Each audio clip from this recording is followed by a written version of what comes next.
And welcome back to the Advent series, and today is December 13th. I've always been in the mindset that a man doesn't need a parka, not when the coat is useful only for 40% of the time, which is true here in Charlotte. It seldom gets cold to the point where a parka would ever be warranted, especially since we haven't had any snow for the past 2 years now. Still, I have been going to the Macy's website for over a year now, looking at this Michael Kors parka. I'm not particularly fond of Michael Kors as a brand, and I never once thought about getting a parka. I mean, here in Charlotte, winters are famous for being icy, not snowy. But for the most part, you could walk around in a hoodie and be sufficiently warm.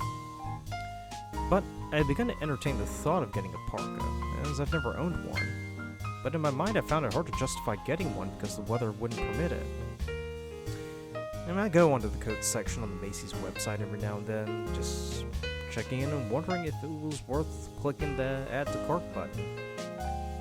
$129 did seem like a steal, and it was always on sale, whether it was February or July or October. I purchased a midweight puffer jacket that did the job, but I was a little bit peeved that it had no hood. So I had to carry a beanie with me whenever I went outside to do whatever. I mean, I seldom went anywhere anymore, which is a rather sad thing to say. And typically, if it's below 30 degrees, I'm not going outside, but staying in. It seems like the smart thing to do, and I'm fairly certain that's the majority consensus. When I went to my friend's house for Thanksgiving dinner last month, I was wearing a sweater. It was a fairly warm day, and I was confident that it wasn't going to get too chilly. I mean, it was a moderately thick one, so I wasn't too concerned.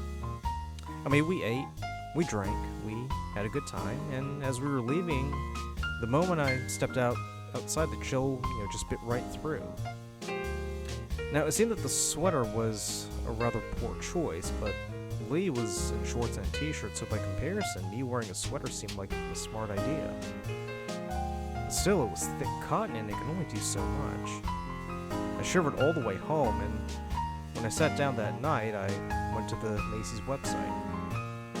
Right, I thought, that does it. I now have to pull the trigger.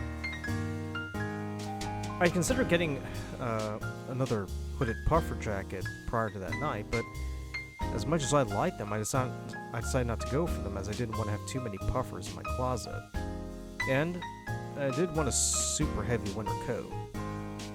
I remember that one time last year when we went to a Japanese fusion restaurant. It was a cold, rainy February day, and I wore a thick leather bomber jacket. I mean, I thought it would keep me warm, but to my disappointment, all it did, it did as little good as my thick cotton sweater.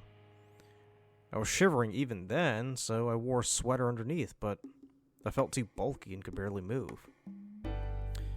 So there I sat, before the computer screen, and after some consideration, I clicked the Add to Cart button. I pulled the trigger. Flash forward to weeks later, when it finally arrived, and I was struck by how thick and big the coat was. I mean, when I tried it on, I was expecting it to be like a coat.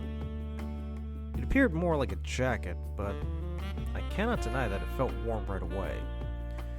The hood was a bit too big for my head, but I had accrued a number of beanies over the years, so it wasn't too much of a hassle. And the pockets were big enough to contain my gloves, which years before poked out of the pockets of other jackets. All in all, it had become the perfect winter package against the cold. And with the reports coming in from all over the country and the world about snowstorms, I think I'm set.